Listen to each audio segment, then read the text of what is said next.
The objective of the labor inspection is to further strengthen the implementation of the visitorial and enforcement powers under the Labor Code as renumbered, towards securing a higher level of compliance with labor laws and standards and ensuring continuity and sustainability of compliance at workplaces. For this purpose, the Department of Labor and Employment delegates this function to the regional offices, with the issuance of a list of labor inspectors who are given the authority of conduct inspection, which covers all private establishments, including their branches and workplaces in the regions.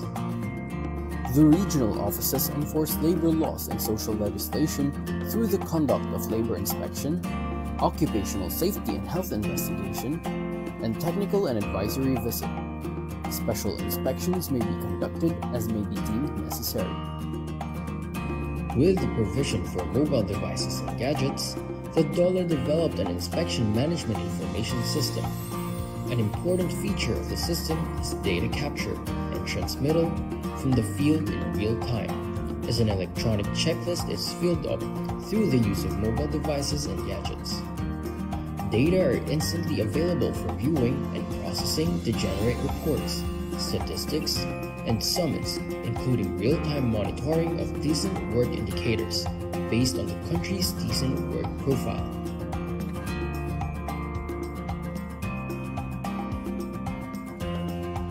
The TAV, or Technical and Advisory Visit, aims to provide assistance to the micro-establishments, or establishments that have 1 to 9 employees, to be sustainable, productive, and competitive.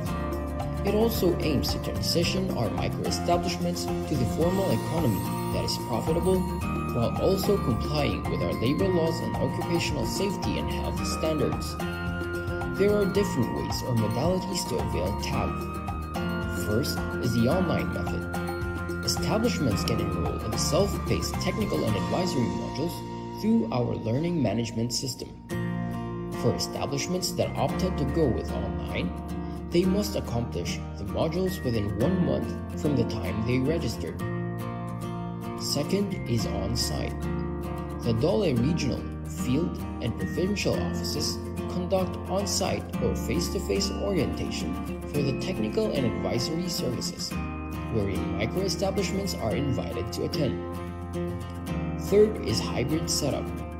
Establishments can enroll in on-site sessions and attend virtual meetings or webinars using various online platforms like MS Teams, Viber, Skype, Zoom, or Google Meet.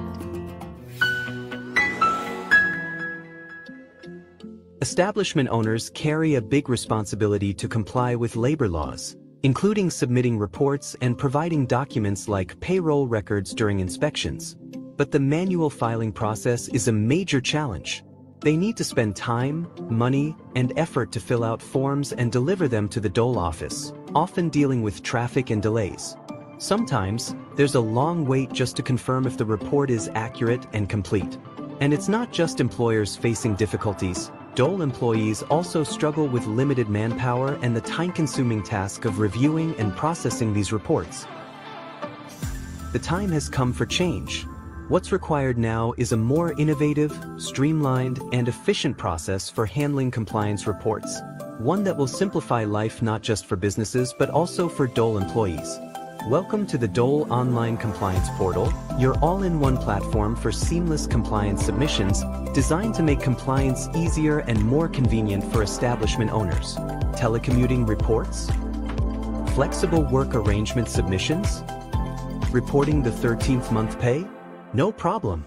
Even work accident or illness reports and the annual establishment report on wages, everything you need is now in one convenient portal. Plus, the online compliance portal now includes the latest requirement for reporting movie and television shoots under Department Order 246, Series of 2024. All your compliance needs in one place, quick, secure, and hassle-free. With the DOLE Online Compliance Portal, registering your establishment is a breeze. Our automatic registration system ensures you are instantly compliant with OSH Standard Rule 1020. Once submitted, your certificate of registration is immediately available for download, saving you time and effort. Need to manage your workforce details? The portal allows you to upload your employees' names and details using a CSV template. Once uploaded, these details are readily available for reports like the Flexible Work Arrangement Report, where selecting affected employees is as easy as a click. If your establishment has been flagged for non-compliance during labor inspection, don't worry. Required documents can be submitted quickly and conveniently. And if you're missing certain policies, like a mental health program or OSH program, we've got you covered with downloadable templates. Submit these documents directly through the portal, where DOL inspectors will review, provide feedback, and keep you on track for compliance. With admin access on the DOL compliance portal, labor inspectors can easily review submitted reports and documents from establishments. If further verification is needed, they can schedule an online meeting through Google Meet, all within the portal. This streamlines compliance checks, saving time and making the process more efficient for everyone. It's a smarter, more efficient way to stay compliant and keep your business running smoothly. Welcome to a new era of compliance, simplified, fast, and effective with the DOL online compliance portal.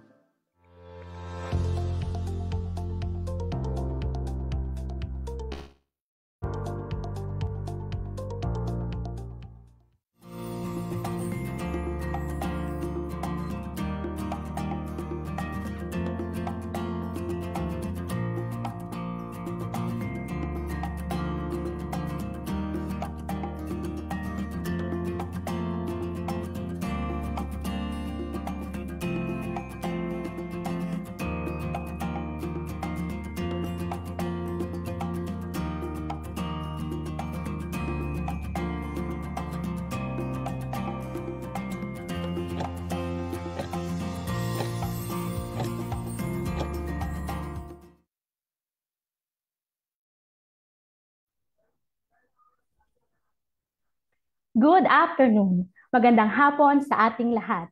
Kumusta na po kayo?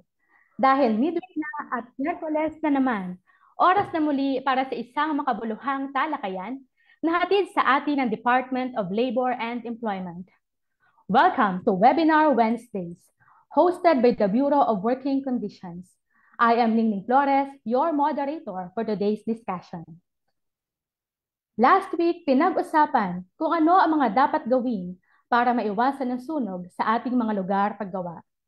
Ngayong hapon naman, ating tatalakayin ang pinakabagong DOLE issuance, ang Department Order Number 249 Series of 2025, amendment sa Department Order Number 151 Series of 2016, na may kinalaman sa mas pinabilis at pinadaling proseso ng pagresolba sa mga isyu sa paggawa sa pamamagitan ng tinatawag na Single Entry Approach o SENA.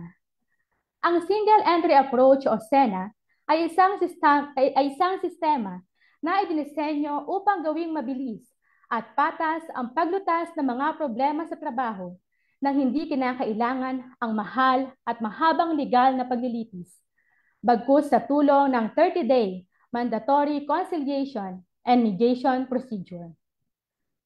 Ang SENA ay naitatag sa bisa ng Republic Act 10396 or an act strengthening conciliation mediation as a voluntary mode of dispute settlement for all labor cases na naipasa noong March 14, 2013.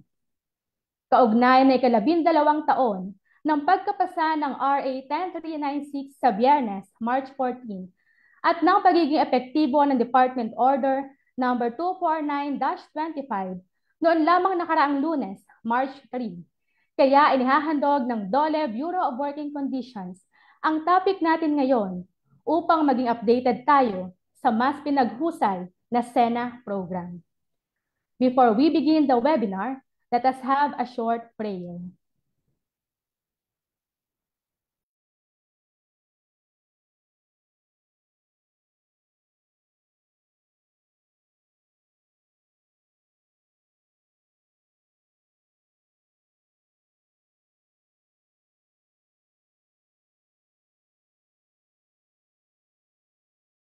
Let us bow our head and put ourselves in the holiness of God the Father, the Son, and the Holy Spirit. Dear Almighty and ever-loving God, We glorify and thank your name. You have showered us with so much blessings, and your presence continuously remind us of your faithfulness and guidance. May we humbly ask you to shower our speaker today of your greatest inspiration, so that he may share the most of his knowledge, his field of expertise, and to his respective topics. May we also absorb the invaluable knowledge, experiences, and put it into practice, that we may learn today. Your infinite blessing would mean the success of this webinar. May we be a living witnesses of your genuine love through the enactment of the knowledge acquired through this activity. We ask this in the name of your Jesus Christ, our Lord and Savior. Amen.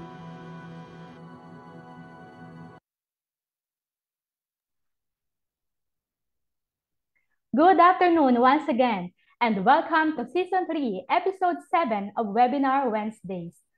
Para sa ating Facebook Live viewers, huwag kalimutang mag-like, heart, and wow react sa ating webinar. Please also share this live stream on your Facebook account and use the hashtag Webinar Wednesdays. You may also share this to your colleagues, friends, and families para mas marami tayong magkaroon ng bagong kaalaman. For your questions, inquiries, feel free to use the comments section, and rest assured that this will be addressed by our resource speaker after the lecture. At this point, we will now proceed to the discussion of our today's topic, New DOLE Issuance, Department Order Number 249-25. To give us a better understanding of the new issuance, we are privileged to have with us this afternoon our resource speaker from the implementing government agency of the SENA program, the National Conciliation and Mediation Board, NCMB. Our speaker has been with the NCMB for 5 years since 2020. Before entering the government, she is a magna cum laude graduate with a bachelor's degree in arts, major in philosophy from the University of the Philippines, Diliman, Quezon City. Last July 2024, she finished her postgraduate diploma in industrial relations from the same institution. At present, she is pursuing her Master of Industrial Relations at the UP School of Labor and Industrial Relations, also at UP Diliman. Everyone, please welcome Labor and Employment Officer 3 of the NCMB Conciliation and Mediation Division, Ms. Eloisa May M. Aquino. Good afternoon po, Ma'am Eloisa. Magandang hapon po, Ms. Ningning. Maraming salamat po sa inyong introduction. Alamin ko lang po, no? Naririnig naman po ako, audible, malakas, malinaw.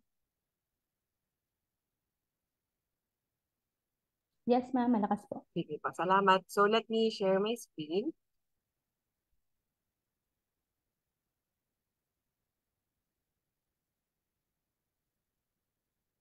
Ayan. So, magandang hapon po ulit sa ating BWC team, no? At syempre sa ating mga manonood sa FB Live nitong ating episode ng Webinar Wednesday. So, ngayon po, ang tatalakayin natin ay ang Department Order 249 Series of 2025 o ang tumatayong Single Entry Approach Program Implementing Rules and Regulations. So, pinalitan po ng Department Order 249 Series of 2025 ang Department Order 151 Series of 2016 na ilang taon din pong tumayo as ating guidelines sa implementasyon ng SENA program. Sige, let us proceed po, no, with the action discussion. So kanina po, no, napakaganda ng naging introduction ni Ms. Ningning po sa ating SENA program. Pero counting recap lang po ulit, no, para ito ang magsiset ng tone po sa ating discussion. Parang basic knowledge po natin along the way na magagamit. So, ang SENA program po ay ang programa ng Department of Labor and Employment na naglalayong magbigay ng mabilis, patas, abot-kaya at madaling ma-access na serbisyo o procedure para sa pagresolba ng mga issue o problemang nagmumula sa ugnayan ng manggagawa at namumuhunan.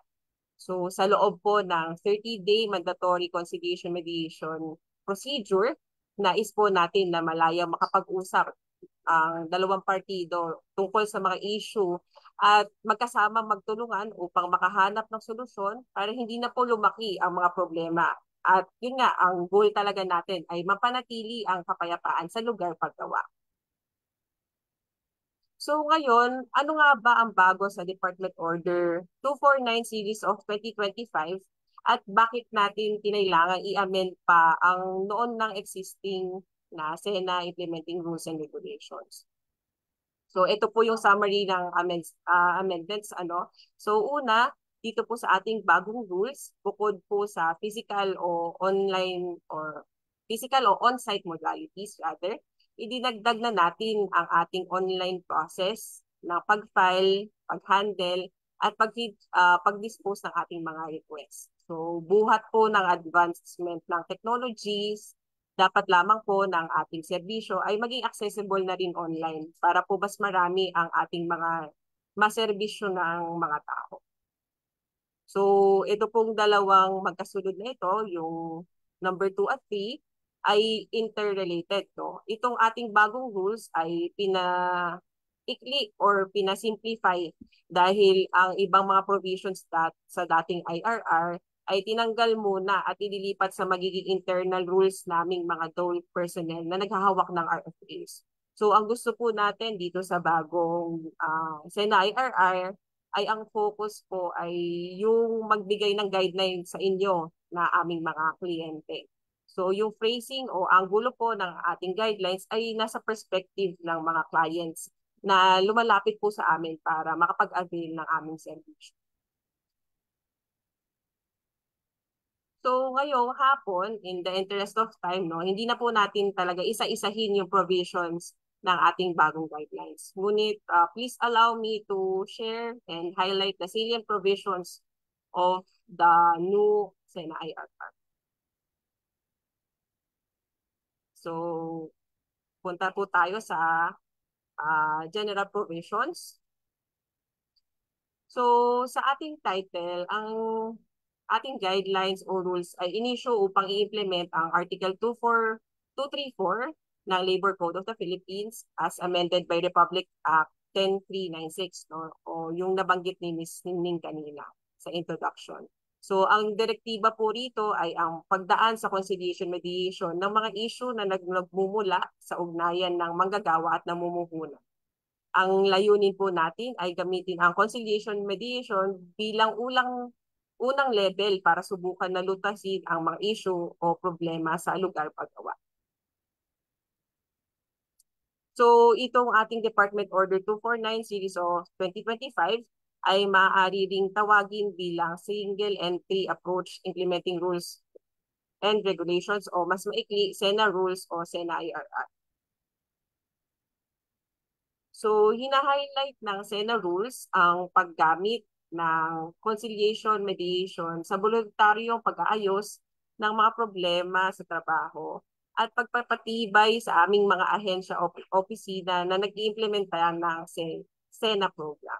So ang mga nabanggit na primary implementing agencies dito sa SENA rules ay ang Department of Labor and Employment at ang kanyang mga regional offices. Kabilang na dito ang mga provincial, field at satellite offices nito, ang National Conciliation and Mediation Board, kami po at ang aming mga regional branches. Pati na rin po ang National Labor Relations Commissions o NLRC at ang kanyang mga regional arbitration branches. So, itong tatlong primary implementing agencies na nabanggit ay expected na gawin itong mga sumusunod. Unang-una, siguraduhin mabilis, patas, abot kaya at madaling ma-access ang programa para magkaroon ng settlement ang mga issue o problemang galing sa employer-employee relations. Pangalawa, i-exhaust ang lahat ng posibilidad na gamit ng conciliation mediation para ma-settle ang ating mga di pagkakaunawa. Kung may posibilidad pang magkaroon ng settlement kahit lagpas na ng 30 days, tinitignan po natin yan. So as long as napag-agrihan ng parehas na partido at mataas naman yung chance na ma-settle base sa huling mga napag-usapan, susubukan nating i-exert ang ating best efforts. Yun nga, to settle the problem. Pangatlo, no, palakasin ang koordinasyon ng mga DOL agencies and offices. Maari itong in the form of being knowledgeable of other DOL programs na maaari namin i-alok o i-offer bilang tulong sa ating mga kliyente. So ito po yung mga tumatayong guiding principles namin ng DOLE, NCMB at NLRC na implementing offices ng SENA program. So dito po no, mag-proceed na tayo sa definition of terms. Pero hindi ko na po lahat i-discuss yung terms na na-include sa SENA rules. Ngunit may ilan lang po akong i-highlight no, na importante sa mga susunod natin pag-uusapan. So una po no, itong term na request for assistance. So ang request for assistance po ay ang request para maiproseso ang issue o problemang may relasyon sa ugnayan ng manggagawa at namumuhunan na i-under o isa-subject sa conciliation mediation. Ulit-ulit na binibigyan diin na ang layunin natin ay magkaroon ng agreement ang mga partido kung saan nagkakaroon na ng solusyon o naresolba na ang idinulog na issue o problema.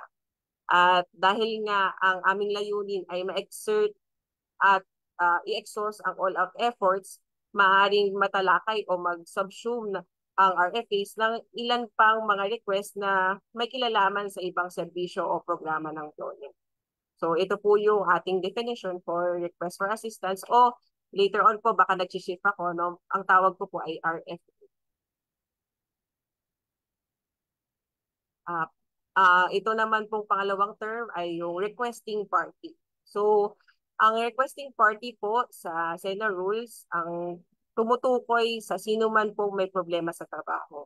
Itong may mga problema sa trabaho na nais mapag-usapan ay maaaring lumapit sa ating mga tanggapan upang humingi ng assistance. Ang requesting party ay maaaring maging ang ating mga manggagawa mula sa iba't ibang sektor at industriya, ang ating mga kasambahay o dito po ang term ay domestic household workers, ang ating mga OFWs, kasama po dito itong overseas, no, mga grupo ng manggagawa, pati na rin ang unions, workers association o federation. So lahat po ng nabanggit ko ay pwedeng magsumite ng request for assistance. At syempre, hindi po natin malilimutan na maaari ding magsumite ang mga namumuhunan o ang employer. So, ang bottom line po nito ay maging worker or employer ka man, ay maaari kang humingi ng assistance mula sa DOLE. So, ang term naman po na Single Entry Assistance Desk o SIAD for short, ay ang unit sa ating mga nabanggit na implementing offices kanina, no, yung DOLE, NCMB at NLRC, na ang trabaho po namin ay magbigay ng conciliation mediation services through the SENA program. So, all throughout the SENA rules po kasi no, nababanggit ang salitang SIAD. Pero ang isipin nyo na lang po ay ito yung mga offices no, na nagbibigay ng serbisyo under the SENA program. Ang sunod na term ay yung Single Entry Assistance Desk Officer o SHADO for short. Ito ang mga taong nakadesignate sa SIAD no, na nabanggit ko kanina, yung mga offices natin. So, ang mga SHADO po ay trained na personnel ng DOLE para gawin ang proseso from beginning to end hanggang hopefully magkaroon po ng settlement ng parties. So, sila po yung nagseservisyo sa atin, no, humaharap sa mga tao para mag-interview, magbigay ng advice, at gawin na mismo yung conciliation mediation process kasama ang mga parties involved dun sa arbitration. So, rest assured po no, na ating mga SHADO ay may regular training upang ma-ensure na sila ay knowledgeable and equipped with the skills na essential sa pagtugon sa inyong mga requests. So, yun po ang SHADO. Kanina pa natin nababanggit no, yung 30-day mandatory conciliation mediation period. So, itong 30-day mandatory conciliation mediation period ay tumutukoy sa 30 araw kung saan maaaring mag-schedule ng kung ilan mang conferences ang kailangan upang subukang masolusyonan ang issue na idinulong sa aming mga opisina. So, ang pagbibilang po sa 30 days ay nagsisimula sa initial o unang conference kung saan bawat partido ay nagtagpo, no? Dito po, hindi naman po necessary na on-site o face-to-face ang pagtatagpo dahil nga po dito sa ating bagong Sena rules, nire-recognize na po natin ang iba't ibang arrangements o sitwasyon ng mga parties involved in an RFA. So, maaari po na ang tinutukoy natin initial conference where both parties appeared ay hybrid o yung isa po on-site, yung isa online. Pwede rin naman po purely online o di naman po kaya ay kung through phone calls, no, pwede rin po to tawag. So whatever is applicable po sa ating mga clients. Kung paano nila susubukan na resolbahin ang mga isyong idinulong sa aming tanggapan. So isa pa po sa dinagdag sa ating Sena rules ay ang online filing, no. Ang online filing po ay maaaring mangyari sa iba't ibang online o digital platforms. So bilang dito po ang ating bagong online filing system na tatalakayin natin sa susunod na slide, no? So maaari po rin na through electronic mail o email, pati na rin sa social media platforms na available sa ating mga implementing officers. So this is in comparison po dun sa on-site, no, na kung saan yung on-site filing po, kayo po mismo ang pumupunta sa aming mga physical offices para mag-sumite ng inyong request. Ito lang po online ay ginagawa doon sa mga available po na electronic or digital platforms po.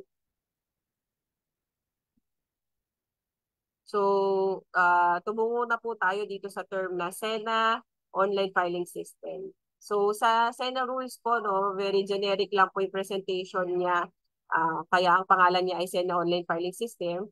Pero sa kasalukuyan po, ito pong SENA Online Filing System ay tumutukoy na sa bagong lungsad na Dole Assistance for Request Management System o mas kilala as Dole ARMS. So, ang Dole Arms po ay isang platform na itinuturing nating alternatibo o option ng ating mga manggagawa o namumuhunan kung saan sila pwedeng magsumite ng kanilang request for assistance. So, ang Dole Arms po ay ma-access through arms.dole.gov.ph o di naman po kaya ay bumisita kayo sa websites ng ating mga implementing offices, no, yung Dole, at kanyang mga regional offices, NCMB at ang aming mga regional branches, pati na rin sa NLRC at ang mga regional arbitration branches nito. Kasi doon po sa mga websites namin, no, naka-embed po yung link, no, na ililid din naman po kayo doon sa Dole Arms. So doon po kanyo pwedeng ma-access itong aming online filing system na tinatawag na Dole Arms. So, yun lang naman po ang kinover ko na terms na mukhang importante po, no, sa pag-intindi sa mga susunod na provisions ng SENA rules na madidiscuss ko ngayon. So, moving forward po, no, dun tayo sa Rule 2, sa implementation and coverage ng ating SENA program. So, dito po sa section ng establishment of a SIAD, so dito po ini-emphasize na ang SIAD ay dapat adequate at fully functional po, no. At ito po ay itong provision na to ay inilagay to ensure na saan man po kayo lumapit ay matutugunan ng maayos ang inyong mga concerns at appropriate po ang maibibigay na tulong ng aming mga kasamahan, no. Kahit iba't ibang ahensya pa kami o iba't iba kaming opisina. So, dapat adequate and fully functional. So, inuulit lang po, no, meron tayong mga SIAD sa Dole, at kanyang regional offices, provincial offices, field offices, satellite offices, NCMB at ang kanyang mga branches, at NLRC, pati na rin ng kanyang regional arbitration branches. So sa itong mga opisinang ito po ay o-offer or pwede po kayo dito mag-file ng inyong request for assistance. So dito na po tayo no sa subject matter o SENA, kung ano po ba yung coverage no ng ating programa. So sa totoo lamang po no, napakalawak ng sakop ng ating programa. Maaari nyo pong idulog sa ating mga tanggapan ang kahit anong issue na nagmumula sa ugnayan ng manggagawa at namumuhunan o in English, no, employer-employee relationship. So, nga lang po, no, may ilang mga exceptions. So, i-run through lang natin yung mga exceptions. So, ang mga exceptions po na babanggitin ay merong mga particular na batas o merong hiwalay na batas o rules and regulations na sinusunod. Kaya po hindi sila required mapailalim o masubject sa mandatory conciliation mediation proceedings. So, ang nakalagay po sa SENA rules, una, ang mga kaso na nakafile sa aming opisina po no, sa NCMB, maaaring ito yung mga actual strike, lockout, notice of strike or lockout, o di naman po ay mga preventive mediation cases no, involving unions and federations. Pangalawa, mga grievable issues na dapat po ay idinaan sa grievance machinery. Itong issues po ay tumutukoy sa interpretation or implementation ng collective bargaining agreement o mga company personal policies. Pangatlo, mga application for exemption ng mga nilabas na wage orders. Pang-apat, mga issue na nagmumula sa issuance ng anumang permit, license, at registration na inilalabas ng dole offices at agencies, no, tulad ng Alien Employment Permit o AEP, Private Employment Agency Authority or License o PEA o PEA, Working Child Permit, so WCP, registration sa DOL DO 174 na mga contractors at subcontractors, mga Professional Regulations Commission licenses o PRC license at violation ng Code of Conduct, mga accreditation sa Technical Education and Skills Development Authority o TESDA, at itong mga occupational safety and health standard issues na mayroon ng mataas ang posibilidad ng panganib o may mga pangyayari na magre-resulta na sa disabling injury at absences ng PPP. So ito po mga hindi mga non-senable po ito or exception.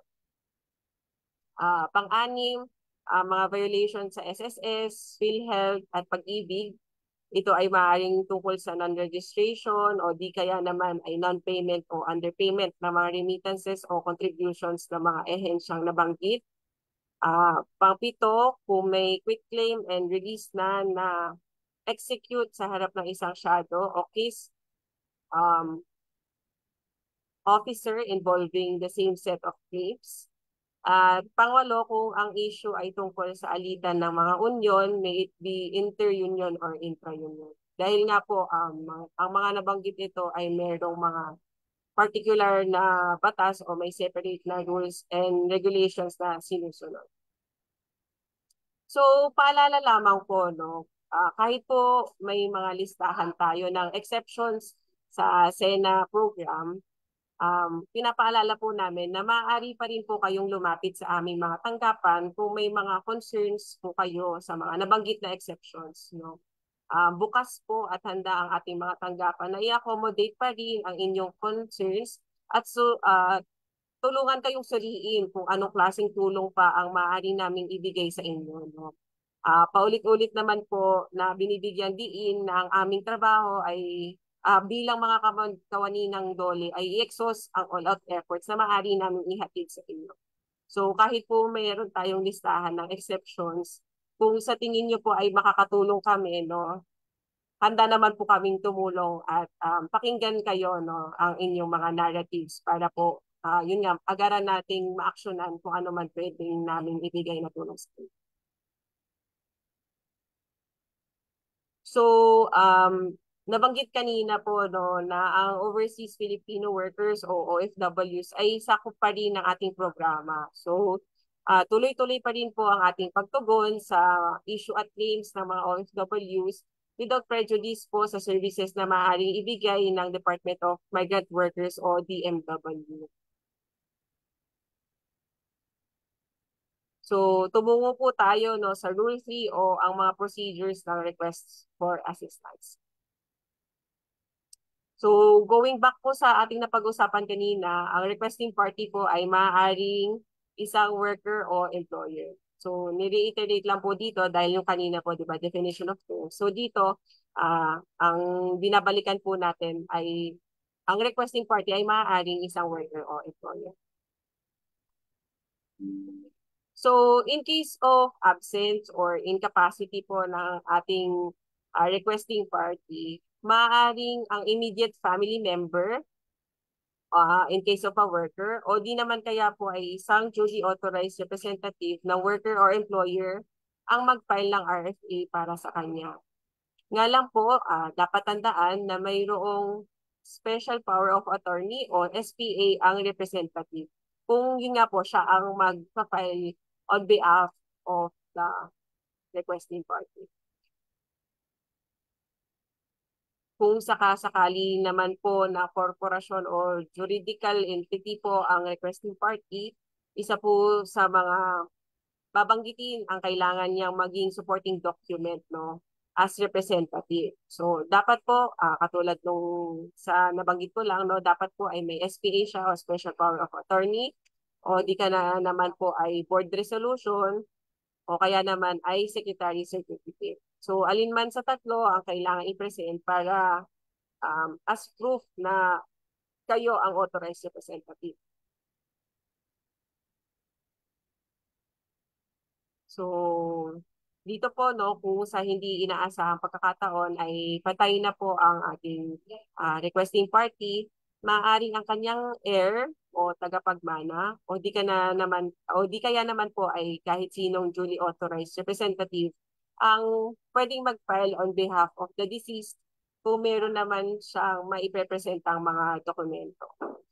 So, una po, ang dapat ipresenta ay ang death certificate na original o authenticated ng Philippine Statistics Authority o PSA. Pangalawa, dokumento nagpapatunay ng relasyon no, nung representative. So, maaring ito ay isang marriage contract kung kasal at ang asawa ang representative o di naman kaya ay birth certificate kung anak o magulang ang representative. So, dapat din po itong proof of relationship ay original o authenticated copies no galing Philippine Statistics Authority. Saan naman po kayo pwedeng mag-file? So again, ang ating mga SIADs ay located o nasa DOLE, NCMB at NLRC at ang kani-kanilang mga regional counterparts. So dito po sa ating bagong SEDA rules, maaari na po mag-file ang requesting party sa tanggapan na malapit sa kanyang residence. So ito po ang dinagdag no bukod sa option na kung saan ang location o lokasyon ng operasyon ng kumpanya at kung saan ang lugar ng operasyon ng union, chapter ng federation o kaya naman ng workers association.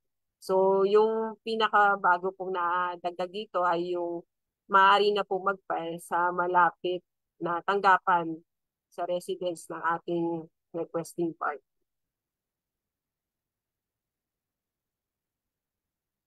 So dahil nga po noon, inintroduce yung option na maaaring mag-file malapit sa residence ng requesting party.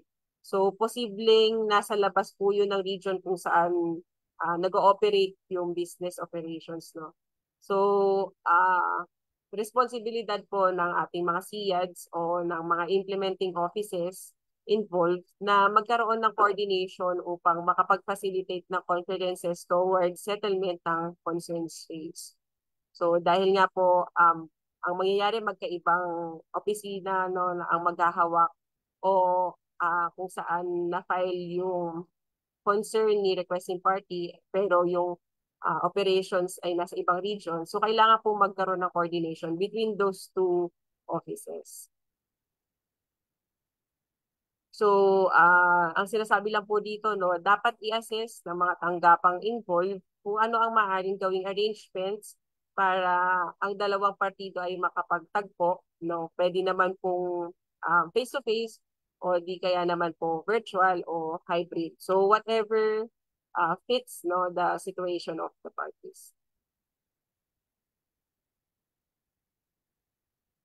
Kung sakaling may mga RFAs naman po na pare-pares lamang ang responding party at may same set of issues raised din, no? Maaring i-consolidate ang mga ito sa tanggapan na unang nakatanggap ng RFA. So ito ay maaaring gawin para ma-address lahat ng problema ng sabay-sabay at maging smooth ang pag-handle ng RFAs. So kung ano naman po ang appropriate at practical naman sa sitwasyon, yun po ang gagawin no, sa pag-consolidate ng RFAs.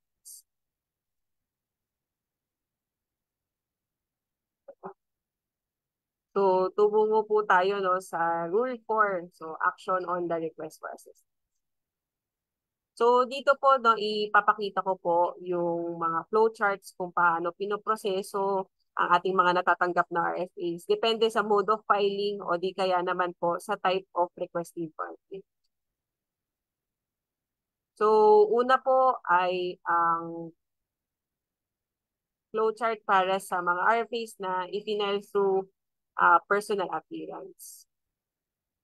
So sa personal appearance po, no, nagsisimula po ang proseso sa pag-fill out ng prescribed form ng ating requesting party o ng representative nito. Once matapos po ang pag-accomplish ng form, ay agarang magko-conduct ng interview para i-validate ang mga impormasyong ibinigay sa form at pag-usapan ng kaunti ang mga issue na idinudulog sa tanggapan. So importante rin po no, na nasa same page ang ating requesting party. So, ine-explain during interview kung ano ba ang SENA program, no? Yung basic concepts sa SENA program, ano ang mga objectives nito, at ano yung mga gagawing procedures no? Pag pinasok na ang kanyang request sa programa. So, ang next step po ay depende no, sa assessment ng ating interviewer. Kung ang issue po ay proper subject ng conciliation mediation, mabibigyan na po ng docket number ang inyong request at i-assign na sa shadow o sa officer no, na maghahawak para makapag-schedule na po ng initial conference. Ngunit kung upon validation at na-explain naman maigi sa requesting party ang sitwasyon at hindi sakop ng programang issue, maaari nating ituring ang request na technical assistance. So, at kung meron man po kaming maaaring ibigay na referral or endorsement sa appropriate agency o applicable DOLE program, ay ibibigay naman po ng nag-interview sa inyo ito. So, yun po yung sa proseso ng personal appearance. Kung galing naman pong digital platforms o mga natanggap na liham ang request, no, halos same lang naman po ang proseso. Nga lang may adjustments po tayo sa time frame, no. So, binibigyan po natin ng 3 araw mula sa day ng receipt ang ating mga tanggapan upang ma-assign sa personnel at schedule ang interview para ma-validate ang impormasyon na ibinigay at mapag-usapan ang mga isyong nais ma-resolva. So, same po dun sa naunang proseso, no? Kung upon assessment ay para sa conciliation mediation ang issue, ida-docket at isi-schedule ang initial conference.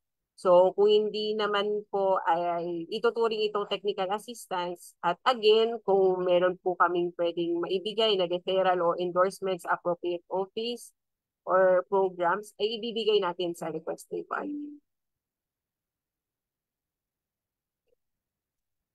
Kung ang request naman po ay pinadala through an anonymous letter, messages through social media applications, o di naman po kaya ay itinawag sa telepono, ang dapat gawing aksyon ng tanggapan ay kontakin ang nagre-request kung available ang impormasyon. No? So kung nabanggit naman po sa letter, din sa message, o kaya during, yun na, nakausap nila sa call, no, i-validate natin no, yung impormasyon. So nga lang po, no, madalas itong mga anonymous letters o messages ay naglalahad ng mga alleged labor standards violations at OSH violations, no, o occupational safety and health violations.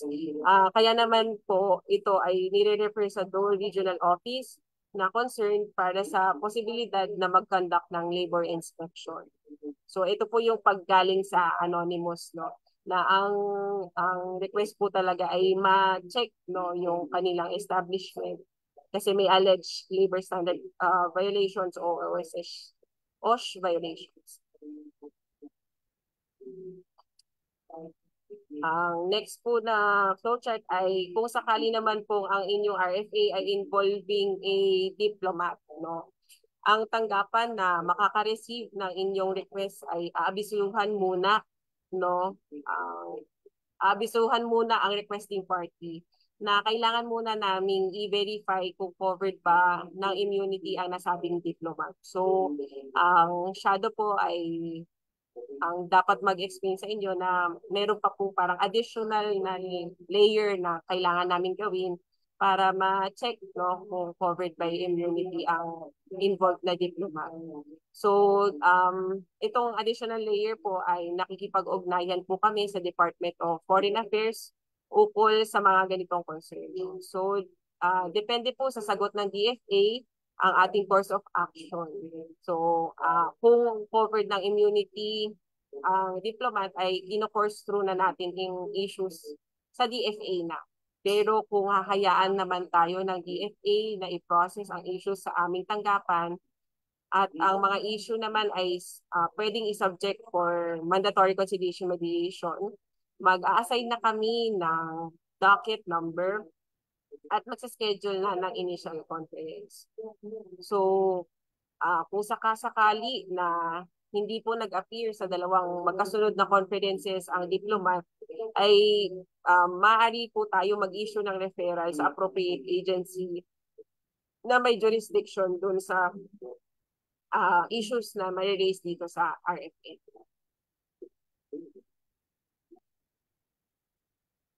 Para naman po sa mga requests na may involvement ang contractors at subcontractors at bilang may trilateral relationship o may contracting or subcontracting arrangement, ang maaari po namin gawin ay imbitahan ang principal o agency para sa isang parang clarification o validation ng mga issues. So, itong clarificatory or validation meeting po ay pwede naman pong gawing through call. So, hindi naman po necessarily face-to-face. So, kung ano po yung convenient sa parties, yun po yung ating ginagawa. No? So, after clarification ay maaaring iproseso under conciliation mediation process ang issues upang subukang magkaroon ng settlement ang mga partido. So parang ang nadagdag ko dito ay parang nagka-conduct tayo ng pre-assessment, no? At dahil nga merong trilateral relationship itong mga parties involved. Given the rise ng mga platform o flexible gig arrangements o non-standard forms of work and employment, naglaan na po tayo ng provision sa SENA rules ukol dito. So, kung sakaling ang issue ay nagmumula naman po sa employee relationship, dapat isubject sa conciliation mediation services ang mga issue. So, kung upon initial validation ay hindi ma-determine o hindi malaman kung saan ipapadala ang notice dahil based abroad o walang local counterpart ang kumpanya, iti-treat as technical assistance ang request. So, yun nga po, no, kung nais ng requesting party na mag-file ng formal complaint, dapat magbigay ng referral ang tanggapan na nagproproseso ng kanyang request, endorsing the claims to appropriate office na may jurisdiction to resolve the issue. So kung hindi po talaga na-contact ang responding party at nanghingi na ng referral ang requesting party, maaari naman po namin ibigay ito. So, moving forward, katulad ng mga nabanggit sa iba't ibang procedures, magkakaroon ng docket number bilang identifier ng isang RFA matapos itong ma-interview, no? Matapos ang interview with the requesting party. So, importante na sa interview ay mailahad na ng requesting party ang kanyang mga concerns na nais ma-actional dahil doon ina-assess kung tama ba na isubject siya sa mandatory conciliation mediation proceedings. So kung ang assessment ay dapat itong isubject, matapos ang pagdakit ay a-assign na ito ng handling officer o yung tinatawag na natin shadow. So, after the interview, no, kung may docket number na, at may shadow na magha-handle ng request, kailangan namang asikasuhin, no, yung pag-schedule ng initial conference. Kapag on-site na i-file ang RFA, ay dapat malaman nyo na agad kung kailan ang schedule ng initial conference ninyo. No? Kung pumunta kayo sa aming opisina, bibigyan na kayo ng inyong nakausap ng schedule kung kailan kayo babalik, no, for initial conference. Kung online naman ang inyong pag-file, binibigyan natin ng hanggang 2 araw matapos ma-interview at ma-assign sa shadow para makontak kayo ulit at mabigyan kayo ng schedule ng initial conference. So, again, yung difference lang po ng on-site and online ay yung time frame na binibigay natin, no. Mas binibigyan natin ng counting konsiderasyon pa yung galing online dahil nga po tinanggap natin ito sa ibang platform at yung hindi siya agarang na-address, no, hindi katulad nung nahandito na sa ating mga opisina na nakakaharap namin kayo agad at nakakausap. So kasi yung iba, no, pag magba-validate na ng concern o kaya na-file siya ng Sabado, ng Linggo, dahil pwede na po tayong pumasok, no, sa ating online system ng ganong araw. So, hindi naman po agad na tatawagan ng Sabado o Linggo. So, binibigyan po natin sila ng hanggang Monday or Tuesday para tawagan, i-try tawagan at i-validate yung mga concerns nila. So, ganun po yung parang reasoning kung bakit po, no, na iba yung time frame pag online. Ang pagpapadala naman po ng notice of conference ay maaaring hand carry o personal.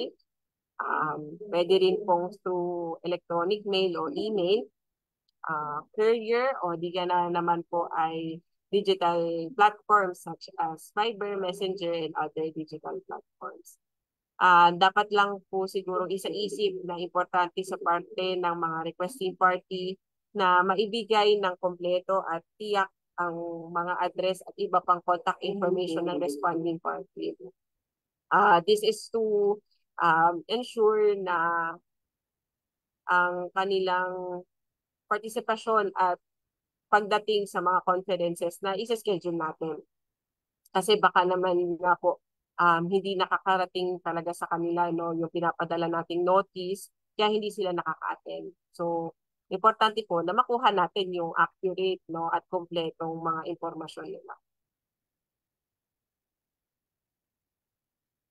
Para naman po sa pag-schedule ng conferences, ang initial conference po ay dapat scheduled within 5 to 10 days mula sa pag-assign sa shadow. So, ang goal po talaga natin ay within 5 calendar days. Pero yun nga po, no, naiintindihan natin na may mga ilang tanggapan, no, may mga tanggapan na maraming nare-receive na RFAs at hindi talaga kakayanin kung 5 days mula sa assignment ng shadow yung unang conference. So, ang ginawa nating adjustment ay nagbigay tayo ng kahit hanggang 10 days, no, from the assignment of shadow, yung kanilang magiging initial conference. Para naman po sa mga sumusunod o susunod na conferences, ito po ay yung magiging upon agreement na ng parties, no? Base sa assessment ng shadow kung kailan is-schedule ang next conferences. Siyempre, ano po ito, parang nakadepende kung ano na yung progress, no? Ano na yung kasalukuyang takbo ng inyong mga napag-uusapan. So, maaaring mag-schedule kung ilan man ang kailangang conference sa loob ng 30-day mandatory period.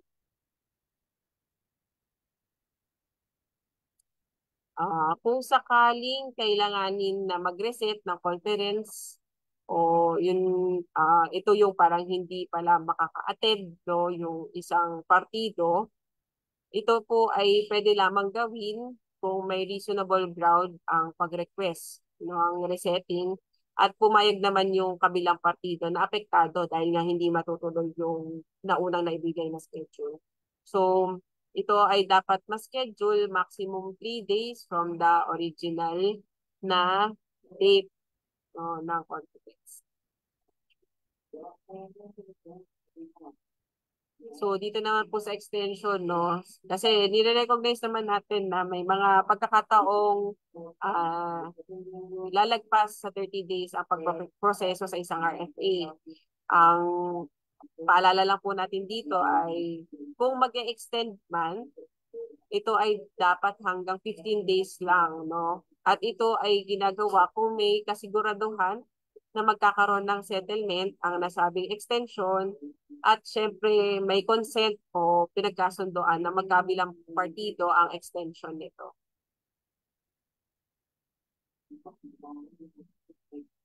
So magtungo naman po tayo, no, sa portion ng conciliation mediation proceedings.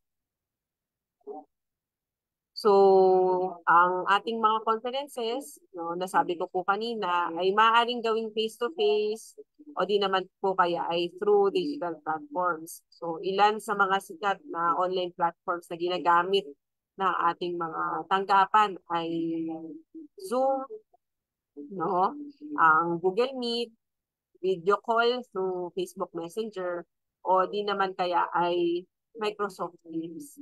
So, expected po ang mga partido na mag-appear at i-represent ang kanilang mga sarili sa darating na mga conferences. Para syempre, kayo mismo ang mag-usap at makapaghanap ng solusyon doon sa problems identified.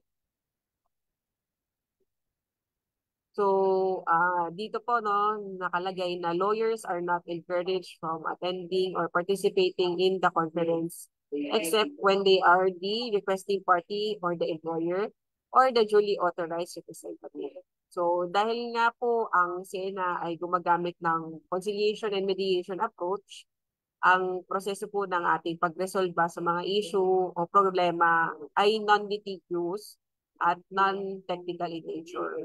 So, ibig sabihin po nito, ang gusto natin ay magkaroon ng malayang palitan ng mga ideya o posibleng solusyon ang mga partido na hindi na kinakailangan maging legalistic o technical ang mga pag-uusapan, no, o yung mga gagamiting terms at konseptong gagamitin. So, yun nga po, no, sa praising naman na hindi naman po natin ganap na pinagbabawal ang mga abogado sa ating proseso. Maaari po silang dumalo kung sila po ang tinuturing na authorized representatives ng isa sa mga partido. So, kung applicable, ang mga lawyers, agents, or representatives appearing on behalf of any party ay again, kailangang magpresenta ng SPA o Special Power of Attorney, board resolution, o di naman po kaya ay secretary certificate kung saan nakasaad na sila ay may authority na mag-represent at pumasok sa isang binding agreement. So, pinapayagan po itong representation nito o appearance nila sa mga sumusunod na sitwasyon. So, una, nag-relocate sa ibang lugar o nasa labas ng bansa ang isang panig at hindi makakapag-appear, no, personally.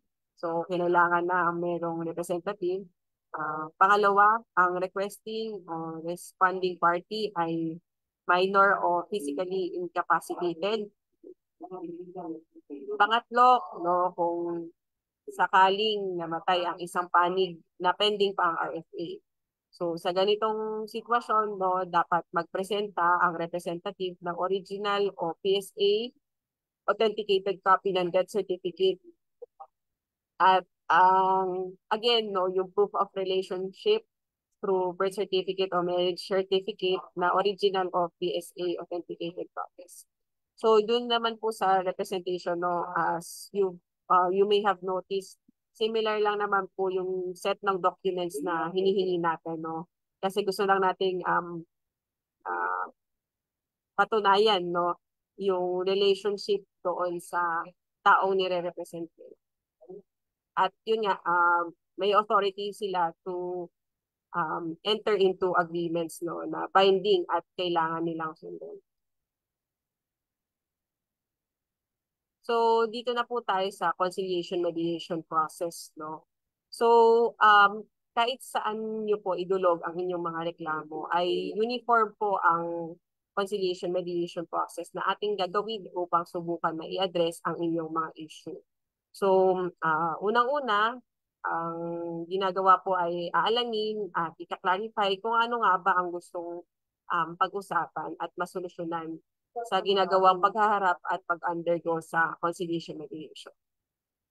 Once klaro na po ang mga issue, ang gagawin po ay susubukan na tumbukin kung ano ang dapat i-address at mag-focus doon para madali ang maging proseso ng pagpapalawak ng kung saan manggagaling ang mga posibleng solusyon, no? So, parang tina-target na natin kung ano ba talaga yung kailangan nating ayusin, no? Saan nagmumula yung disagreement para we can zoom in on that and we can look for solutions, no, or possible options, no, possible options for settlement. So, dito, no, bawat partido ay kinoconsult sa bawat parte ng procedure at sila ay ini-encourage na maging open at sila mismo ang magpalutang ng mga posibleng paraan para magkaroon ng settlement. Ayan, no. So next, no, dahil nga po ang mga shadow o kaming dole personnel na naghahawak ng RFA ay gumagabay at taga-facilitate ng mga palitan sa pagitan ng mga partido, ang posibleng mga solusyon po, no, yung options for settlement ay manggagaling po mismo sa ating mga partido, no. So this ensures that the settlement that you will be entering into are acceptable to you, no. Tanggap mo at voluntaryo nyo pong tinatanggap bilang resolusyon ng mga identified na problema. So, ang bottom line po dito ay kami, magga-guide kami, will help you parang sort through the possible options and ensure na patas po ang nangyayari. Pero ang gusto natin, sa inyo po mismo manggaling yung solusyon. Para voluntaryo din ninyong matanggap sa sarili ninyo na okay yun sa inyo as resolution ng inyong mga problema. So, kapag nagkaroon na po, no, ng terms and conditions na sinang-ayunan ng bawat partido, maaari nang i-prepare ang settlement agreement. So, mamaya po, no, talakayin natin kung ano tong settlement agreement na tinutukoy dito. So, yun nga lang po, no, kahit po meron na tayong agreement, hindi po doon natatapos ang ating proseso. So, ang agreement po ay dapat may kaakibat na compliance, no? Hindi yung nakasulat lang, hindi siya forever nakasulat lang, no? Ang dapat po ay may compliance mula sa bawat o magkabilang partido at doon lang po natin masasabi na tunay nang natapos ang RFA. So, kami as shadow, ang responsibilidad po namin ay i-monitor no, na may voluntary and faithful compliance dun sa na pag-agrihan yung mga terms and conditions.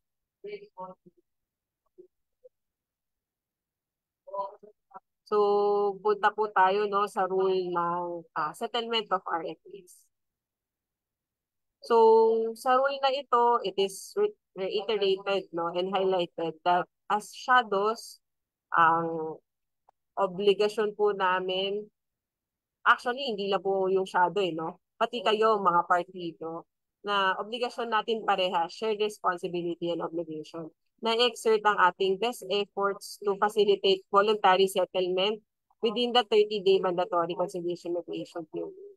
So, ito po yung rule no, na puro settlement ang pinag-uusapan. At dito ko po madidiscuss yung sinasabi kong settlement agreement. So, dito po no, sinasabi na ang agreed items ay dapat in writing and the document is signed by both parties and attested ko po, kunwari for example, na as shadow, no, na nag-facilitate ng confidences between the parties. So, klaro po no, na in writing siya and signed by both parties. So, highlight ko lang din po siguro dito na ang maganda po dito ay nakasulat siya sa language or dialect na ang parehas na partido ay nakakaintindi nito, no? So, hindi naman po yun nga necessarily in English yung provisions kung mas komportable at mas maintindihan natin na in Tagalog siya or kung saan man pong language kayo parehas ni requesting at ni responding ay okay, no? Doon natin isusulat yung settlement agreement. So, sa side naman po namin, ang responsibility po namin ay ma-explain maigi sa inyo ang mga terms and conditions na papasukan nyo dito sa agreement. So, yun nga po, no, dapat fair, reasonable, and not contrary to law, public morals, or public policy. Yung kung ano man mapag-agrihan natin, no, kasama kami na magmo-monitor ng compliance and yun nga mag-ensure ng fairness. No. Kami mag-a-attest dun sa inyong settlement agreement. So, yun nga, dapat fair, reasonable, not contrary to law, public morals, and public policy. So, ano ba yung inclusions no, na dapat makita natin sa settlement agreement? So, unang-una, the agreement should lay down clearly kung ano ba yung mga validated issues na identified maaga pa lang sa procedures or sa proceedings, no? At kung paano nga ba nagkaroon ng settlement ang bawat issue, no? So, dapat klaro sa settlement agreement na ang lahat ng issues na na-raise ay may naging parang corresponding na action. So, kung ano man yung corresponding action na yun, dapat nakasaad doon kung ano yung nangyari. Kung dinrop ba siya, di dapat nakasulat yun sa agreement. Or kung yun nga, nagkaroon ng settlement, kung nagkaroon ng monetary claim, tapos in-run o ipoprovide ng other party, dapat nakalagay doon. No? Kung ano yun nga, kung ano yung corresponding na nangyari doon sa isang issue.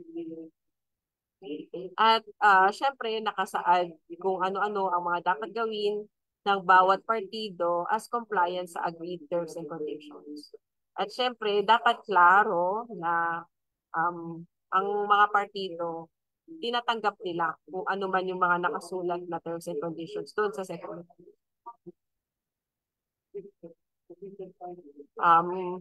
Ito naman sinasabi dito, no, kung ang agreement ay may monetary claims, no, dapat i-contain niya kung magkano man ang monetary benefits na matatanggap no, ng requesting o ng responding party.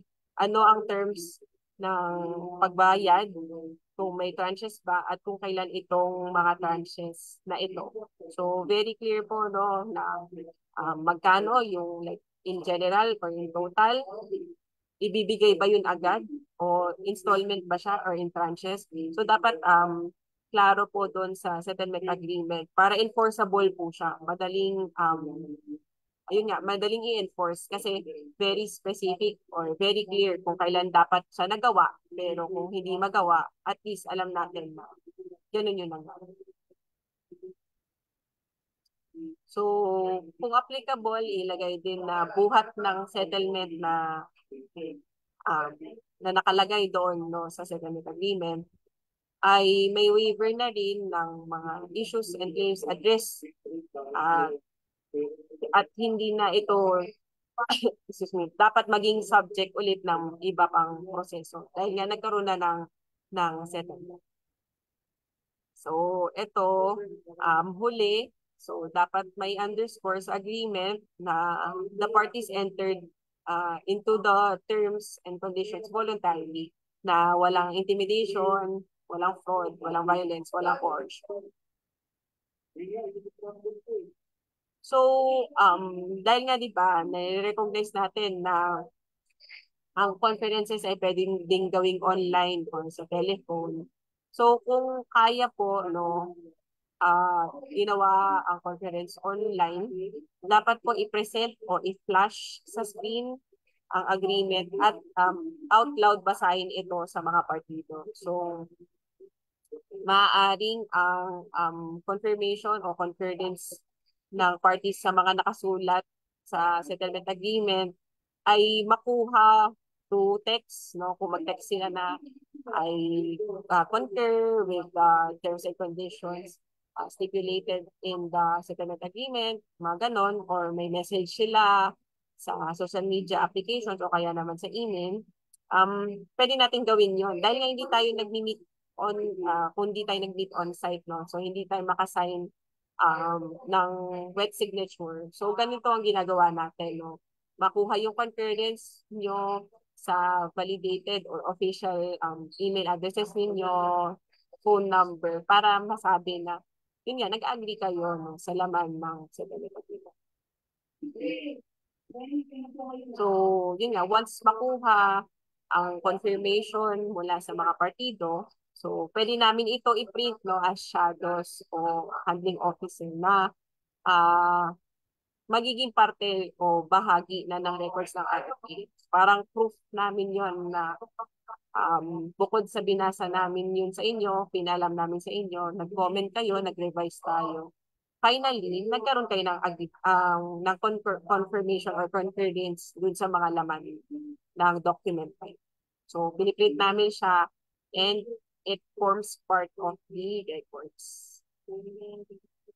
So, para naman sa mga platforms na nag-aalaw ng recording ng proceedings, gaya nito no, sa Zoom, maaaring ipaalam sa partido na i-record yung pagbasa ng settlement agreement. Kasama na rin yung kung mayroong yun nga, may mga comments for revisions o kaya yung mismong concurrence ng mga partido. Ipaalam natin no na ipapaalam namin no na i-record na yung portion na yun para ma-capture namin yung verbal yung masabi na I concur o kaya kung may comment kayo, ma-record din yung part na yun na ay gusto kong ipapalit to, dapat ganitong date yung second tranche o second time na iuhulog sa akin itong monetary claim ko. Ganyan. So, at least doon, no, pag-recording, madaling balikan siya. So, yun yung purpose ng pag-record. Pero, tandaan lang po natin, no, ito very important po, no, na yung pwede lang i-record na portion ay ito po, yung pagbasa ng settlement agreement, no, tsaka yung pagkuha ng concurrence.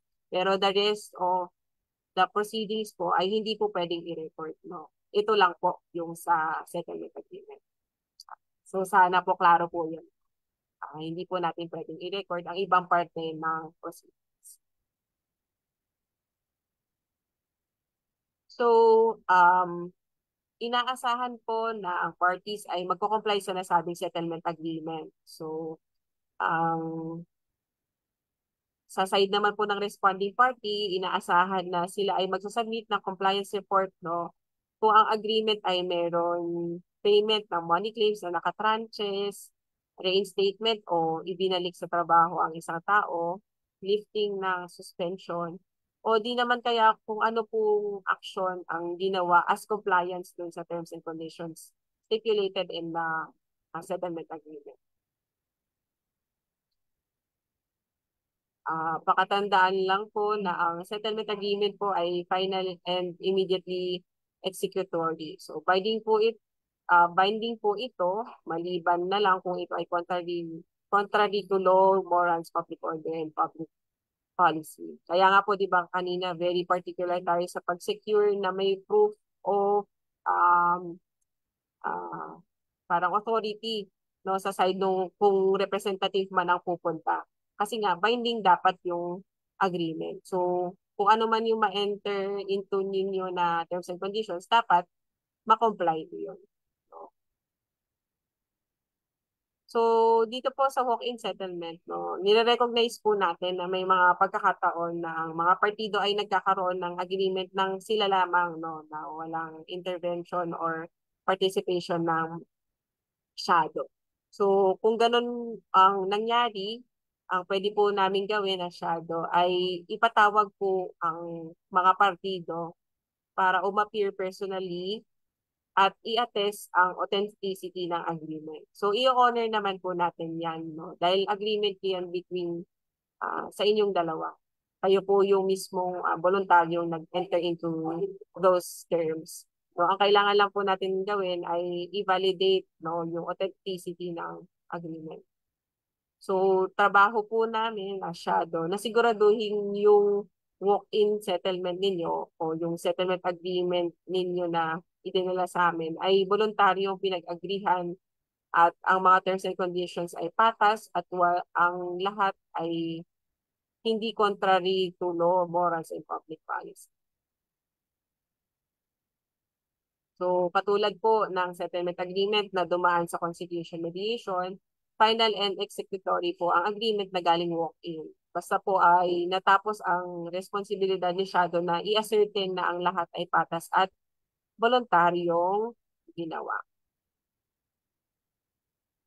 So, yun nga po, no? So, hindi natatapos sa paggawa ng settlement agreement. So, pagpirma, sa pag-attest namin, hindi po doon natatapos kasi nga kailangan may compliance.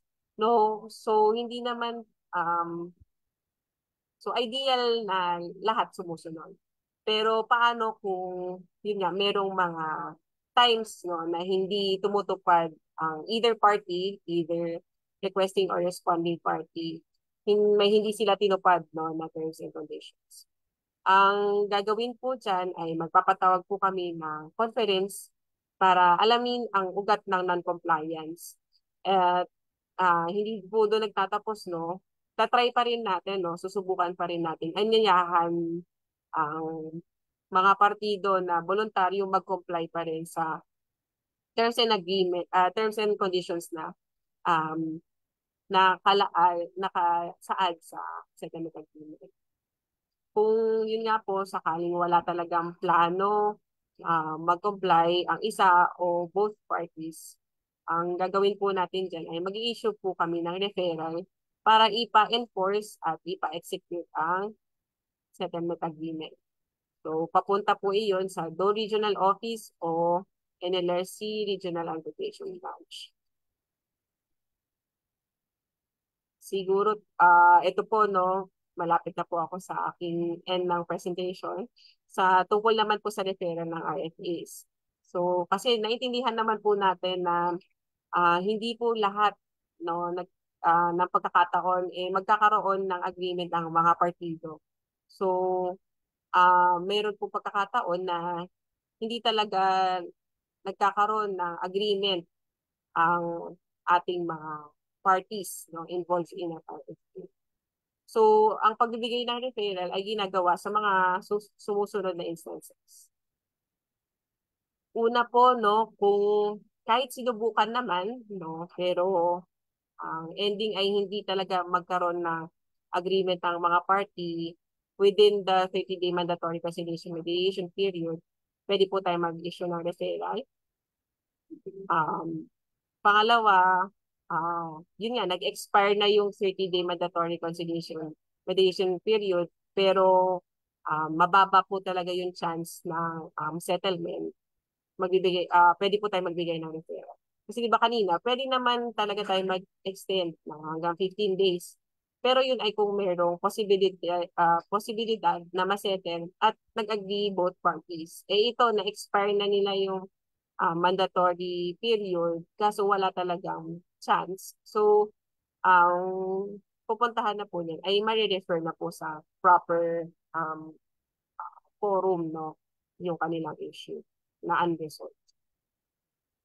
Pangatlo, kung meron pong non-appearance ng responding party sa dalawang magkasunod na scheduled conference despite due notice. So, ito po kasi ang rule natin dito.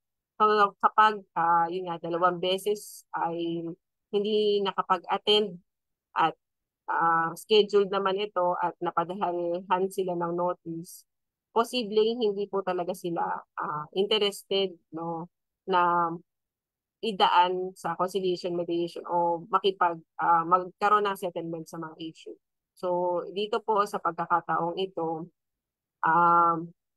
magbibigay po tayo ng referral upon request ng requesting party. So dito naman po sa pang-apat na instance, yung non-settlement of one or some issues in RFAs with multiple issues. So, kasi di ba po, yung ibang RFAs, marami naman po talagang issues, no, na nakapaloob. So, yung iba nasisettle, yung iba hindi. So, kung sakaling may settlement na yung iba at itong natitirang issue ay wala na talagang posibilidad na masettle, pwede po nating i-refer yun, no, kung saan man siya appropriately ma-handle.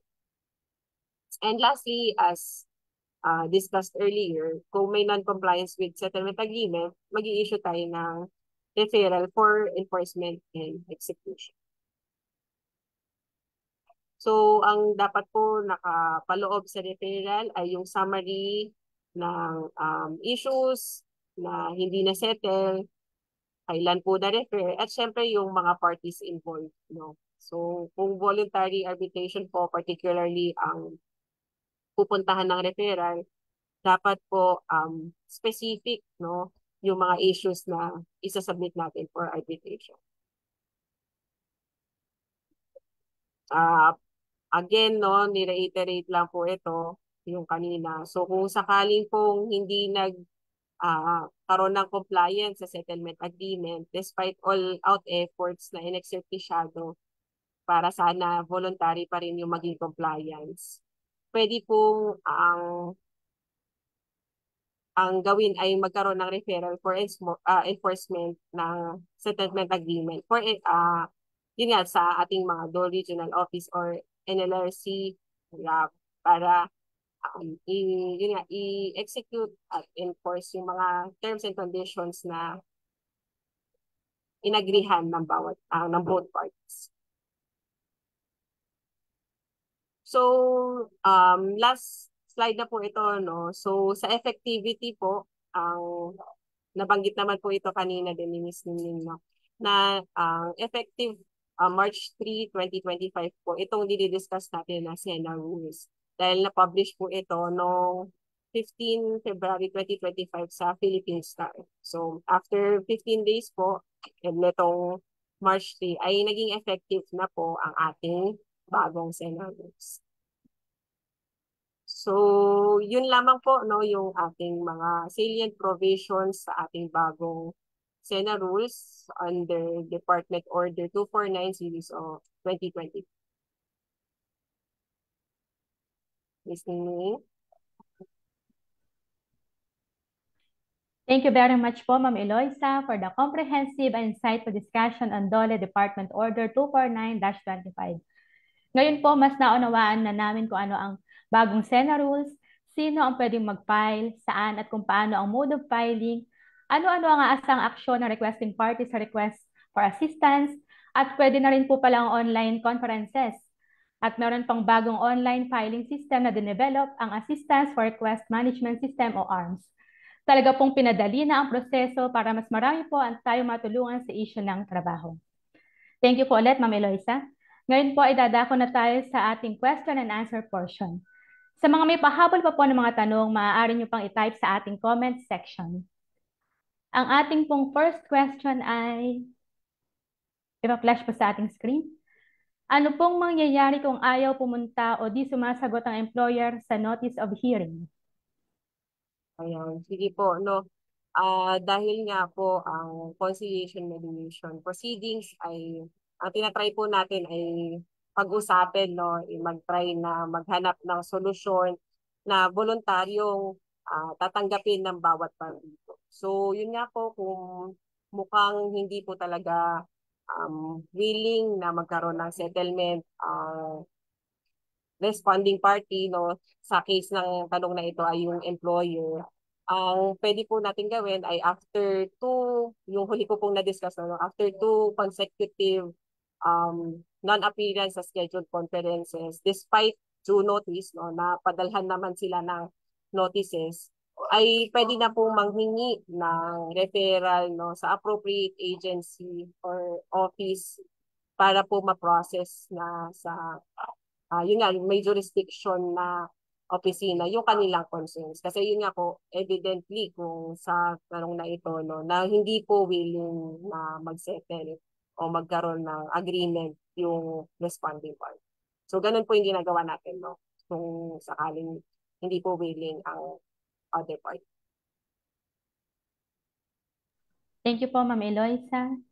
Ang ating pong next question ay, ano po ang dapat kong gawin kung saklaw ng collective bargaining agreement ang aking issue?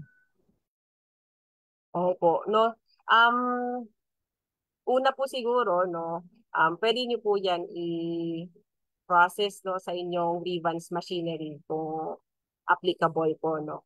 Pero kung na-exhaust na po ang grievance machinery at sa tingin niyo po ay may maitutulong pa po ang SENA program sa inyo, kahit po nga nabanggit ko siya na isa sa mga exceptions, again, in-emphasize po namin yung willingness namin to help, no, to assist. Baka naman po sakali kung meron pong third party na dadaanin sa magandang usapan at malayang meron kayong malayang avenue to converse, and kami po magpa-facilitate ng inyong mga palitan ng suggestion at options for settlement. Pwede naman po natin idaan ng technical assistance, no, sa amin, no, sa mga implementing offices ng SENA pa rin po. So kahit po isa siya sa mga exceptions, tignan po natin, no, kung anong pwede namin gawin sa side namin. Pero unang-una po, yun nga, kung meron pa po kayong mekanismo sa plant level na hindi pa nagagamit, tignan po muna natin doon, no, sa plant level po muna kayo subok na kung ano yung pwede nyong gawin doon. Pag wala na, bukas po ang aming opisina para po i-entertain ang inyong concerns. So, ayun po, exhaust po muna lahat ng processes na kayang-kayang gawin. Pero kung hindi naman po, hindi na po maaayos, ay nandiyan naman po ang ating NCMB para tumulong sa inyo po mga issue. For our third question, maaari ba akong maghain ng kaso sa NLRC kung hindi naayos ang aking reklamo sa mediation? Opo, sige po. Bali yun nga po, no, kung iisipin ang ating SENA program po, no, in conciliation mediation, parang first level po yan, no. Sa aming level, tinatry po muna natin pag-usapan, kung meron pang posibilidad na magkaroon ng settlement, no, yung inyong issues. Pero nire-recognize po natin na yun nga, may mga pagkakataon na hindi talaga nagkakaroon ng settlement sa level namin. So, isa po yung NLRC kung saan pwede nating i-refer ang inyong issues, no? So, depende po kasi sa nature ng issue yan, no? Kung mapupunta sa NLRC. So, madalas nga po, dahil yung query po sa mga monetary claims na above 5,000, yung pag hindi po nagkaroon ng settlement tungkol sa illegal dismissal, ganyan. So, napupunta po talaga or nare-refer po sa NLRC. So, depende po sa nature ng issue. Isa po yung NLRC kung saan po namin pwedeng i-refer ang inyong issue kung sakaling hindi po magkaroon ng resolution sa conciliation mediation. Ayan, sana po malinaw sa ating nagpadala ng tanong ang kanya pong sagot. Ang ating pong fourth question ay, paano kung hindi sumunod ang employer sa napagkasundo ang settlement? Apo. So, yan po yung sa bandang huli nating na-discuss, no, yung sa pag meron pong non-compliance sa settlement agreement. So, kung sakali pong nakapag-enter into na kayo sa settlement agreement, no, meron ng concrete na terms and conditions na nakasaad doon. Kunwari, kung sakali pong monetary claims ang inyong napag-agrihan, nakalaad na doon kung magkano ang babayaran sa inyo as kunwari final pay na consisting of 13th month pay and mga salaries due to you. Tapos meron na rin po parang breakdown kung kailan sakali yung installment. Pero hindi po nila nasunod yon, no? So kung very clear po yung mga terms and conditions, no? At nakapirma parehas partido at attested po ng ating shadow, yun nga po, i-refer po namin kayo sa NLRC RAB o kaya sa Dole Regional Office, no, para po sa enforcement ng inyong settlement agreement. So yun nga lang po, i-ensure natin na very clear, signed by both parties, at yun nga, enforceable po yung terms and conditions natin sa settlement.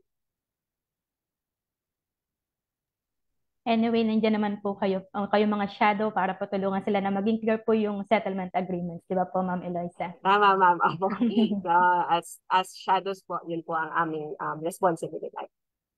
Ang ating pong fifth question ay, maaari bang magreklamo ng RFA kahit kasambahay? Ay, opo. Yes po, no. Pwedeng-pwede po magreklamo ang ating mga kasambahay po, no. Kasama po tayo doon sa posibleng maging requesting party ng ating programa. So, actually po, no, sa Dole Arms din po, actually kahit Dole Arms or on-site filing po, may specific po tayong form para po sa mga kasambahay, para po particular na o parang applicable na po yung issues sa mismong mga sitwasyon nyo as kasambahay. So, yun nga po, kinonsider po talaga natin, no, na i-accommodate ang ating mga kasambahay kung sakali po silang may concern po sa kanilang trabaho. Ayan. Thank you po, Ma'am Eloisa. Meron po tayong question from HRER. Kapag hindi po nagkasundo sa loob ng 30 days, ano po ang next na gagawin? Ayan. So, kung sakali po, no, na-exhaust na po talaga yung 30-day mandatory conciliation mediation period, pero mukha po talagang wala pong bibigay, no? Parang hindi po willing mag-settle parehas na partido. Ang option na po doon ay magpa-refer po tayo, no? Magkaroon ng referral papunta sa parang next step dahil nga po kung tuturingin natin na first step or first level ang SENA, kung sakali pong hindi tayo nagkasundo dito sa level namin, i-refer na po namin kayo sa kung sakaling saan man, no, yung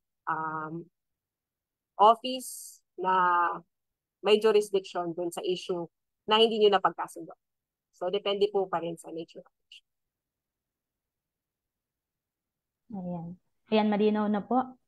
Sa ating pong seventh question, galing kay Amitel Mediabilo.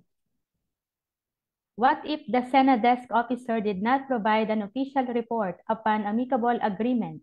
Nangyayari po ba yan, Ma'am Eloisa? Nako. So, bali po ba dito, hindi, nagtagpo po kayo, no? Nagkaroon ng conference, pero wala pong report. Baka po pwedeng, kung sino man po ang nag-send nito, pakiklaro lang po kung anong nangyari para po ma-respond ko po properly yung sa question nila. Bali po, nag-meet po ba sila? Tapos, ano po ba yung binigay lang ng ating shadow officer? So, parang nagkaroon na po ng agreement pero wala po bang naging in writing? Tama po bang intindi ko? Pag ano po, may paki-clarify na lang po para ma-address po. Sige po, antayin po Apo, natin. hintayin na lang po natin. No? Sige po. Dako na po tayo sa ating 8th question mula kay Roberto Giles Salvador. Ay galing po pala kay G.E. Ella. In the event of non-appearance ng requesting party sa schedule of mediation without valid reason, pwede bang mag-appeal ang requesting party to reopen the SENA? Sige. Explain ko na lang din po, no? Kung sakaling yung non-appearance naman po ay nasa side ng requesting party, kasi di ba po, yung kanina kong in-explain, no, sa side ng responding party, magkakaroon na ng referral, no? Option for referral. Pag naman po sa side ng requesting party ang nangyari, pag dalawang conferences din po siya na hindi nag-appear, ay madadrop po as lack of interest yung kanyang request for assistance. Dahil nga po, parang kayo po ang nag-seek ng assistance namin, pero hindi po kayo nag-appear, hindi po kayo nagpa-participate sa ating conferences, madadrop po no, yung ating request for assistance. Ngayon, ito pong tanong ni commenter no, na kung pwede bang mag-appeal ang requesting party to open ang SENA, hindi na po mare-reopen yung same na request for assistance. Pero ang posibilidad, possible po na gawin ay mag-file siya ng bago. Pero yun nga po, iba na yon, no? Hindi po mare-reopen yung na-drop na previous RFA dahil nga po nagkaroon na ng non-appearance na consecutive sa part niya, no? Pero hindi po siya pwedeng i-reopen. Ayun, so malinaw po, hindi po natin pwedeng i-reopen yung ating SENA case. Pero sana po yung mga nagsasubmit ng request for assistance, dahil nag-request po kayo ng assistance, tutukan din po natin yung 30-day period kasi nagbigay din po ng time ang ating shadows para po tulungan po tayo ma-resolve ang ating issue. Opo, tama ma'am. Sa ating pong pang-siyam na tanong, where to access ang online filing if si employer ang mag-file ng SENA? Opo, sige po. Bali po, pag online filing po, no, yung tanong dito, punta lamang po kayo sa aming bagong lunsad nga po na Dole Arms, no. I-access niyo po siya sa link na arms.dole.gov.ph. So, doon po, no, makikita nyo na may different categories po ng requesting party. So, meron pong specific doon na para sa employer. So, katulad po nung na-explain ko kanina sa kasambahay na parang tailored fit na po yung mga information na ina-ask at yung mga issues na nakalist down doon, ganun din po yung sa employer, no? So, meron pong specific na form na para po sa employer. Dahil nga, yun nga, in-acknowledge natin na ang ating mga namumuhunan ay maaari din pong mag-sumite ng kanilang request for assistance. Yan. So, doon po sa Dole ARMS po yun. No? So, arms.dole.gov.ph, tapos po punta po kayo sa category na employer para doon po kayo mag-file ng inyong SENA. So, ayun po, ang ating pong SENA program ay hindi lang para sa mga empleyado, para din po ito sa ating mga employers. Yes po. So, I guess ma'am, yun na po ang ating last question. Ay, meron pa po pala, meron pa humabol. May standard po bang ilang days or month pwede magreklamo si employee kay employer?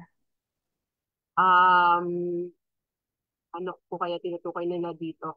Pero kung sa prescription po siguro to na claims, no? Dahil nga po ito ay SENA program at ang tinatry po natin ay magkaroon ng parang malayang usapan, no? Na malayang usapan ng mga isyong idudulog sa atin.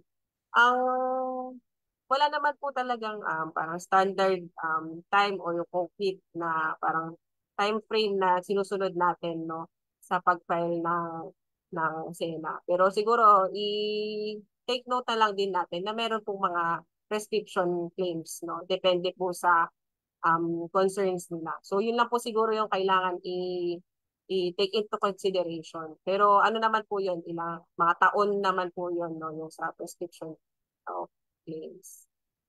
Pero yun nga po, dahil kung tinatry po talaga natin na pag-usapan ng malaya ang mga issue, tinatry po natin kung ano po ang pwede natin gawin sa iba't ibang klaseng issue na idudulong sa atin. So wala naman po tayong sinusunod strictly yung dito sa standard ng time.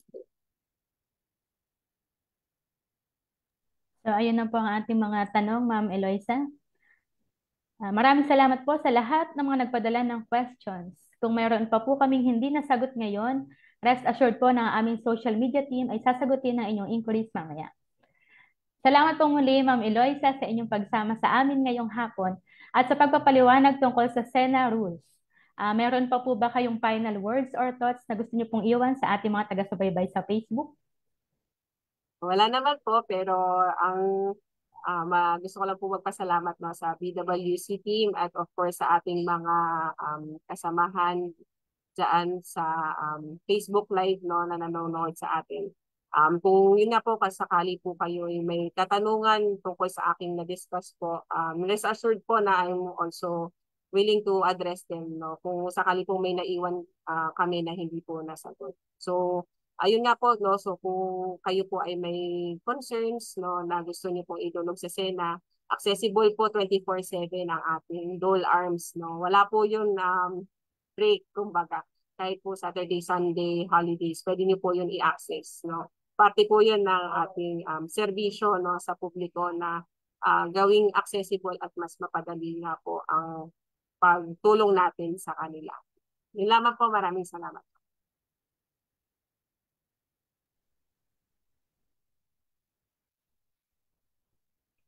Again, on behalf of the Bureau of Working Conditions, we thank you, Ma'am Eloisa, for being with us today and sharing your expertise on DO 249-25.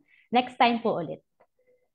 Sa atin po mga taga-subaybay, lalo na sa mga kababaihan, please tune in to the next episode of the Webinar Wednesdays on March 19, 2025 as we discuss women's rights at work in celebration of the National Women's Month this March. Nakikiisa ang BWC sa pagsulong ng karapatan ng kababaihan sa paggawa at pagkilala sa kanilang mahalagang papel sa paghubog ng mas ligtas, pantay at maunlad na mga lugar ng trabaho. If you have further questions, you may send us an email at ask@bwc.dole.gov.ph or you may call the Dole Hotline 1349. Also, please follow our official Facebook page, BWC 1949, para maging updated kayo sa iba't ibang issuances, announcements, and activities na inalalabas ng BWC at ng Dole. And that concludes our webinar for today. I believe that it has been a very productive day dahil napakarami po natin natutunan sa ating speaker. At kagaya nga po ng kanilang slogan, tandaan, problema sa trabaho, isena mo. Thank you for joining us this afternoon and we hope to see you all again next episode. Ingat po and God bless us all. I am Ningning Flores, your host, now signing off. Until next time!